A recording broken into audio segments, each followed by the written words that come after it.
একটা দুর্দান্ত গেস্টার, এগুলোই তো ভালো লাগে। একটা কথা তো সত্যি, আজকে তুফান সিনেমাটা যদি ইন্ডাস্ট্রি হিট না হতো তাহলে কিন্তু বরবাদ সিনেমাটা নির্মাণই হতো না।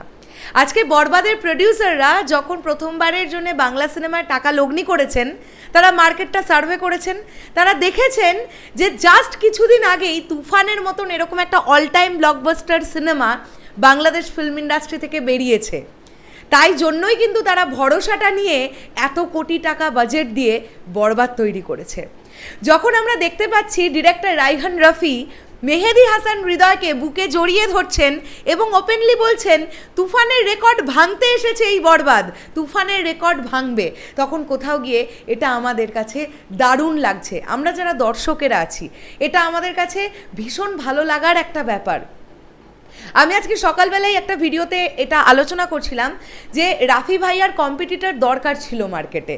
যদি কম্পিটিটর না আসতো তাহলে কাজের আরও গুণগত মান ভালো হতো না। প্রতিপক্ষ তো তৈরি হতেই হবে। শুধু রায়হান রফি এবং মেহেদী হাসান হৃদয় থাকলেই হবে না, আরও কম্পিটিটর ঢুকতে হবে বাংলাদেশ ফিল্ম ইন্ডাস্ট্রিতে, যারা এই দুজন ডিরেক্টরের সঙ্গেও বিট করে কাজ করবে, তবে না ইন্ডাস্ট্রি গ্রো করবে। হ্যালো আমার সাকিবিয়ান ভাইরা বোনেরা, চলে এলাম আরও একটা নতুন ভিডিও নিয়ে। আশা করছি তোমরা সকলে খুব ভালো আছো।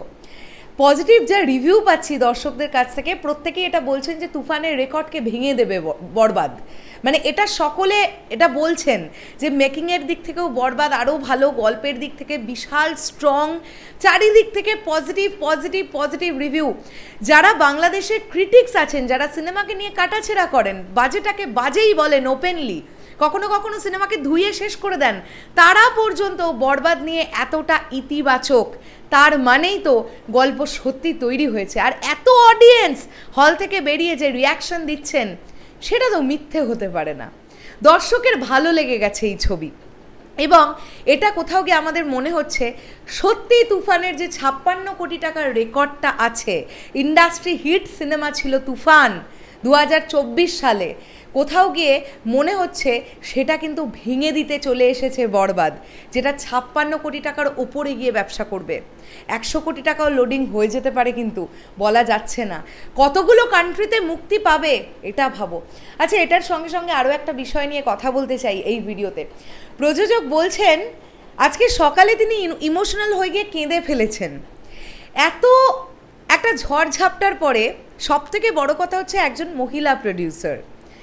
মানে এটা আমাদের কাছে, আমরা যারা মেয়েরা আছি বা নারীরা আছি, আমাদের কাছে একটা গর্বের নাম হওয়া উচিত যে একজন মহিলা প্রযোজক এত কিছু ঝড়ঝাপটা অতিক্রম করে বরবাদ সিনেমাটাকে ফাইনালি মুক্তি দিতে পেরেছেন, এবং প্রথম দিনেই যে রেসপন্সটা তিনি দেখছেন, তার ইমোশনাল হয়ে যাওয়াটা খুব স্বাভাবিক।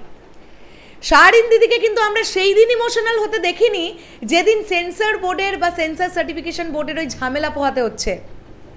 তখন শাহরিন দিদি একটাই কথা বলছেন, আমি আমার মধ্যে সাহস রেখেছি কারণ আপনারা আমার বুকের বল, আপনারা সাহস দিচ্ছেন, দর্শকই আমার কাছে সব কিছু। এই কথাটা তিনি নিজে বলছিলেন বারবার। কিন্তু আজকে যখন এই রিভিউজগুলো আসছে, এই পাবলিক রিয়াকশনগুলো আসছে, একজন প্রযোজক হিসেবে তার তো ইমোশনাল হয়ে যাওয়াটা ভীষণ স্বাভাবিক, এবং তিনি ইমোশনাল হয়ে গিয়েছিলেন আজকে সকালবেলা। আর একটা জিনিস খুব ভালো লেগেছে, আলফাইয়ের কর্ণধার শাহরিয়ার শাকিল, তিনিও ওই প্রেস মিটটাতে যোগদান করেছেন একটু পরের দিকে এসে, এবং সেখানে দুজন প্রযোজকের মধ্যে একটা হেলদি আলোচনা চলছিল। তোমরা কতজন শুনতে পেয়েছো জানি না, একটা হেলদি আলোচনা চলছিল বা একটা দারুণ ব্যাপার হয়েছে। শাহরিয়ার শাকিল বলছেন শাহরিন দিদিকে, আপনি কবে দাগি দেখবেন? আবার উল্টে শাহরিন দিদি শাহরিয়ার শাকিলকে জিজ্ঞাসা করছেন, আপনি কবে বরবাদ দেখবেন? এই গেস্টারগুলো খুব সুইট গেস্টার। দেখো, বরবাদের যা ব্যবসা হতে চলেছে তার ধারে কাছেও এবার ঈদের কোনো সিনেমার ব্যবসা যাবে না, এটা বোঝা শেষ ভাই। মানে বক্স অফিসের দিক থেকে ধারে কাছেও আর কোনো সিনেমা নেই, এটাও ঠিক। বরবাদের বাজেটের ধারে কাছেও আর কোনো সিনেমা এবার ঈদে তৈরি হয়নি বাংলাদেশে।